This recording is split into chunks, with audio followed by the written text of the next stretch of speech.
Жумгалда районунун Кызыл-Жылдыз айылында эркин күрөш боюнча клуб ачылды. Айылдын эли жалпы биримдикте каражат чогултуп, айылдын ичине көптөн бери ээн турган ынтымак спорт сарайынын ичине күрөш төшөгүн, мындайча айтканда мат алып беришти. Ага болжол менен 300 000 сомдун тегерегинде акча каражаты жумшалган. Аталган күрөш клубуна СССРдин күрөш боюнча чемпиону, ушул айылдан чыккан балбан Темиркан Табалдиевдин ысымы берилди.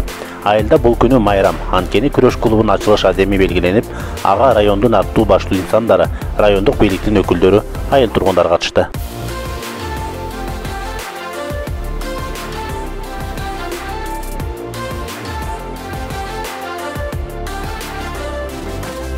Келечекте чоң чемпион болгусу келген Арет Нургазиев учурда 12 жашта. Ал 3 айдан бери күрөшкө катышып келет. Ал буга чейин күрөш залы ачылса деп кыялданчу. Кыялдары орундалган Ареттин жүзүнө жылмаюу кетпейт. Мен бияка качканыма 3 жыл болду. Мен 12 жаштамын. Мен ушул күрөш ордосу ачылганына абдан кубанычтамын. Биякта жалпы 75-80дей бала бар. Бияктан биз канды жүгүртүп, кыймылдап болуп, агайыбыз аябай жакшы агай. Бизди жакшы жолго алып барып, бизди жакшы нерселерди үйрөтүп атат. Көптөн бери ушакка машып жүргөнүмө аябай кубанычтамын. Мен ушул жакта бокс же күрөш ачылса экен деп кыялданчумун. Ушу чемпион болоюн деп кыргыз желегин көтөргүм келчү. Бишкек шаарынан кичи мекенине сапар алган эркин күрөш жана кыргыз күрөш боюнча машыктыруучу Эмил Момунбаев учурда аталган клубда машыктыруучу. Штаттык бирдик каралбаса дагы элдин салымы менен келечек муунга тарбия берип келет. Анын бул айылда калышына жаш карысына карабай өз акчаларына шарт түзүп берген элге ыраазы болуп жатат. Каладан өзүмдүн журтума келдим. Кудай буйруса, мына сентябрдын 15-нен баштап бул жерде таптакай балдар менен иштеп атам. Келечегибиз алдыда. Азыр бул залдын ачылышы болуп атат. Эң ири деле ушул жерде ушул айылдын тургундарына, эл журтка рахмат. Ушу келечек муундарды түшүнүп, колдоп туруп ушул залды жасап беришкендерине, өзүнүн акчаларына жаштарынан, карысынан жашына чейин чогулуп туруп колдоп беришти. Эми мындан ары келечек биздин колдо, биз болсо баягы иштеп беришибиз керек. Биз жаңы төрөлгөндө деген биздин ата-энелер дайым батасын беришкен, элибизге, жерибизге ушулар эмгеги сиңген, берегине жараган улан кыздардан болсун деп ошол берилген батаны аткарууга мен даярмын көзүмдүн тирүүсүндө. Эми спорт боюнча эмне деп айталы? Келгиле, эл журт. Азыркы келечек заманда эгерде ден соолугуң жок болсо, андай эчтекенин деле кереги жок. Балдарыбызды акырын могу виртуальный оорудан алысыраак кылып туруп, ден соолугун жана акыл эсин толук болуш үчүн спортко бергиле. Спорт аркылуу ааламды тааныш болот жана көп жакшылыктардын баары ушу аркылуу келет. Жетишпеген жактар деп айта албайм, мен Кудай буйруса мен ишенем. Мындан ары спорттун жабдыктары жетишпей турган болсо, умтулган адамдар бар, айыл өкмөтүнөн баштап колдогон адамдар бар. Ал жагынан жакшы эле ойдомун. Мен кааларым баарыңарга ушу мени өзүмдүн элим, журтум тосуп алгандай, силерге дагы ушундай жакшылыкка жылуу мамилелерди кылса экен деп, жалаң эле мен үчүн эмес, келечек үчүн ушу жылуулук болсо, ырыс алды ынтымак дейт, баарыбыздын башыбыз биригип эле. Ата-бабалардын негизги ушу бизден калтырып кеткен мақсаттары жана байлыктардын бүт баарын көтөрө билсек деген ураанды чакырат элем. Рахмат көңүл бөлгөнүңөргө, сак саламатта болгула. Баарыңарга ийгилик.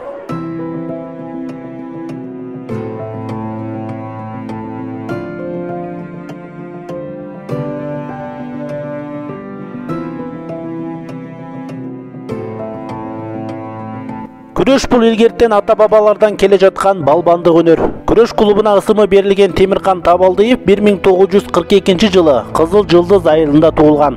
Орто мектепти аяктаган соң нарын кесиптик техникалык окуу жайынын жыгач уста кесибин аркалап жүрүп, спорттун күрөш тармагын өздөштүргөн. Кийин райондун облустун чемпиону болуп, Фрунзедеги республикалык мелдешке жолдомо алып, эркин күрөш боюнча республикалык мелдештерге катышып, бардык балбандарды жеңип чыгып, Кыргыз Республикасынын эркин күрөш боюнча чемпиону деген наамга татыган. 1963 жылы республика аралык эркин күрөш боюнча мелдеш Дагестандын борбору Махачкала шаарында өтүп, СССРдин 15 республикасынан келген балбандар менен таймашып, ал жактан жеңиш менен кайтып, СССРдин эркин күрөш боюнча командасына кабыл алынат. Темиркан Табалдиев 1983 жылы бул дүйнө менен кош айтышат. Чайек колхозунда өмүр бою механизатор, тракторист болуп эмгектенген Бермет Орозобекова айылдын атын өлкөгө тааныткан балбан акесинин эмгектерине токтолду. Бул биздин акебиз болгон. Аябай дегенде биз иштеп жүргөндө мен анда трактор айдашмын. Акем көп күрөштөргө катышты. Аябай дегенде мен бияка келин болуп келеримди деле билген эмесмин. Анан бирок ушу Жумгалда элин Кыргызстанга чейин дүңгүрөткөн аябай жакшы адам болчу да. Бул акебиз аябай кичипейил мындай башын ийип жүргөн аябай жакшы адам болчу. Аны мына бул ушу спорт залга көп эле ушу Кызыл Жылдыз элинин эр азаматтары аябай чоң жардам беришти. Ушу түптөлгөндөн баштап ушу спорт зал бүткүчө аябай чоң ушу мектепте окуп бүткөн балдарыбыз чоң жардамдарды беришти да. Биз ошо балдарыбызга аябай ыраазы болобуз да. Ушул аябай туура болчу да, ушул айыл жерине аябай туура ачылган да. Анан бул акебиздин ушу ачылган эмеси кут болсун. Мына ушул жерге биздин неберелерибиз келип атат ушул жергечи. Аябай кубанып атам. Мына аябай сонун эмелердин баарын үйрөнүп атышыптыр. Ушу кызыгып деле көргөн эмесмин. Азыр эми ушул жерден көрүп алып аябай ыраазы болуп атам. Аябай жакшы, Кудайга шүгүр. Ушул жерден балдарыбыз, ушу неберелерибиз ушул жерден дүйнө жүзүн дүңгүрөткөн чемпиондордон болсун. Ушундай ишти баштап аткан жакшынакай айылдын жакшы балдарына баарыңарга рахмат айтам, айланайындар. Менин абышкам жолун жолдоп баарыңар балбан болгула. Баарыңар эч бир эме бербегиле, байге бербегиле. Айрытөстүн астына жаткан эмес. Өмүрү кыска экен, өлүп калды. Артында балдарым монча эскерип, өзүңөр эскерип атасыңар. Баарыңарга ыраазымын. Баарыңарга ыраазымын, айланайындар. Мен эми андан башка эмнени айтам? Аман болгула, элге тынччылык болсун, силерге Кудай өмүр берсин. Атаңардын жолун жолдоп, баарыңар балбан болгула. Балбамы шер болгула, айланайын. Силерге ден соолук каалайм, ден соолук каалайм, ырыс-кешик каалайм. Узун өмүр жаш каалайм. Бүгүн бизге бир чоң кубаныч келип турат.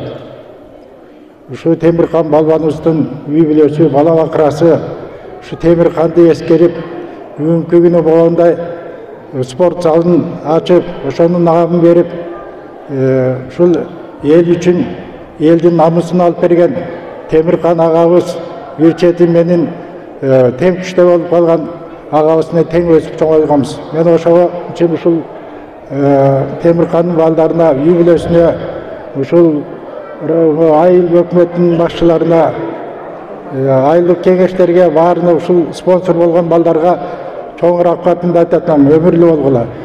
Бул Табалдиев Темиркан деген ким болгон дегенде, жаш муундар көп билбейт болуш керек. Улуу муундар, анан ортоңку муундар билип калды. Эми бул кишини айтып отурса, өзүнчө китеп, тарых жазган киши болсо.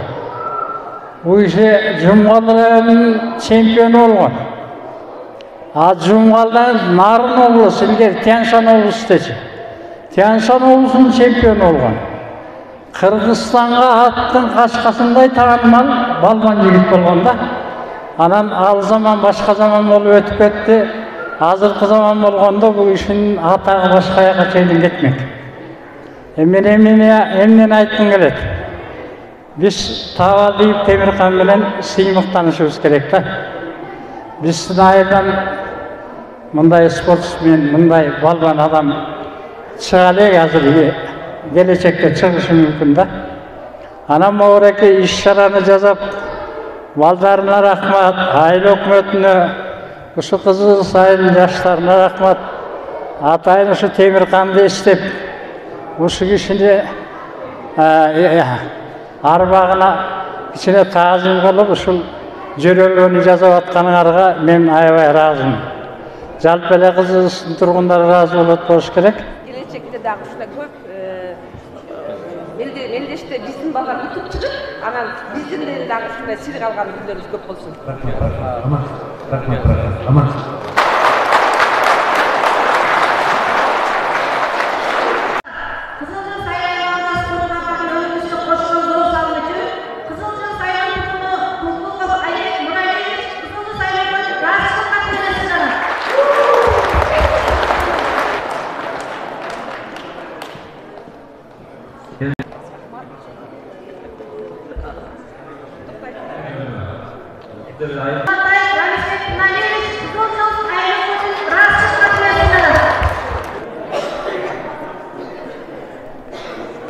Айылда жаш балдардын спортко тартылуусу жакшы болуп, элдин спортко кызыгуусу көбөйгөнүн айткан айыл тургуну Бактыбек Бейшеналиев элдин ынтымагынан арты менен дагы көптөгөн иштер жасалаарын белгилейт. Кызыл айылдын тургунумун. Бүгүн бизде аябай чоң майрам болуп атат. Спорт майрамы деп койсок болот. Ушу айылыбызда Табалдиев Темиркан атындагы спорт клубу ачылып, күрөш боюнча. Ушул биздин спорт залыбызда жакшы маанай болуп атат. Той ушу айылыбыздын спортко жаш балдарыбыздын ушу спортко көндүрүү, спорт менен машыктыруу, айылдан жакшы инсандарды, жакшы спортчулар чыгышына тилек кылабыз. Жакшы эме болуп атат. Тренерибиз да жакшы, элдин маанайы жакшы. Кудай куткызсын, ушундай спорт комплекстер көп ачылса деп ойлойбуз да. Ар бир айылда ачылып, ушу Жумгал ичинде Кызылстан жакшы чыган спортчулар чыгат деген оюбуз бар да.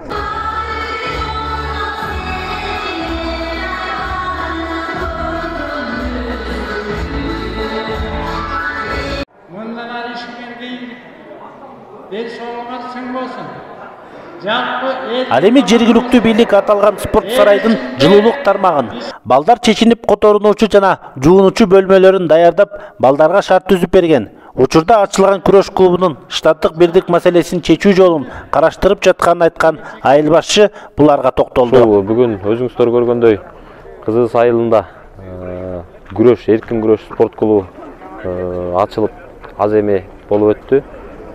Бул спорт клубтун ачылыш аз эминин эң биринчи ушул айыл тургундарын жергиликтүү бийлик менен биргеликте уюштурдук. Казыбаев фронтбек атындагы ынтымак спорт залынын ичинде клуб болуп түзүлдү. Балдар жакшы спортко тартылып, айылыбызда жакшы жөрөлгө болуп атат.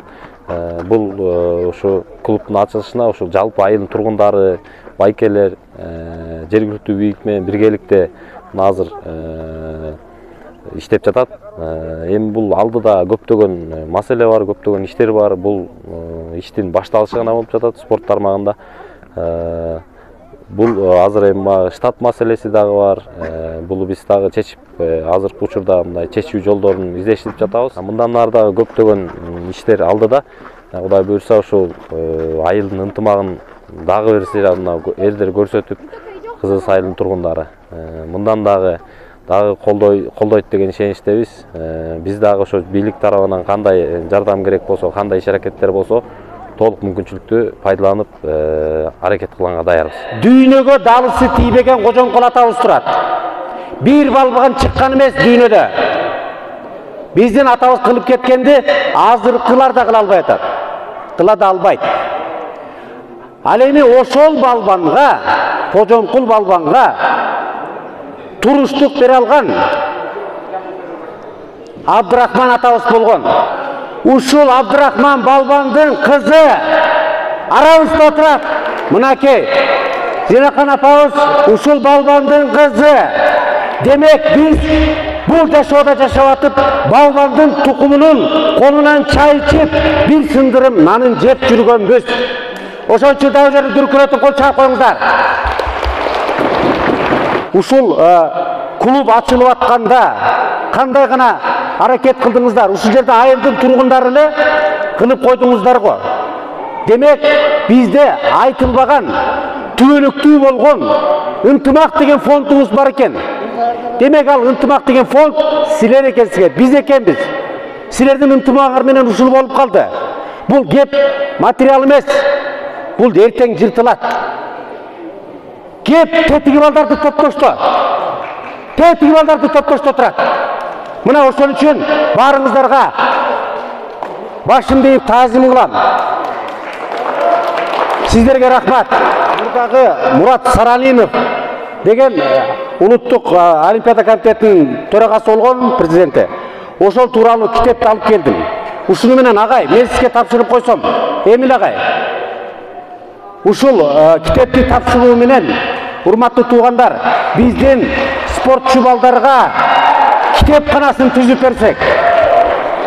Агай, бул китепти мен жөн эле тапшырбастан, өзүңүз билесиз кандай спортсмен болгон, кандай улуу адам болгон.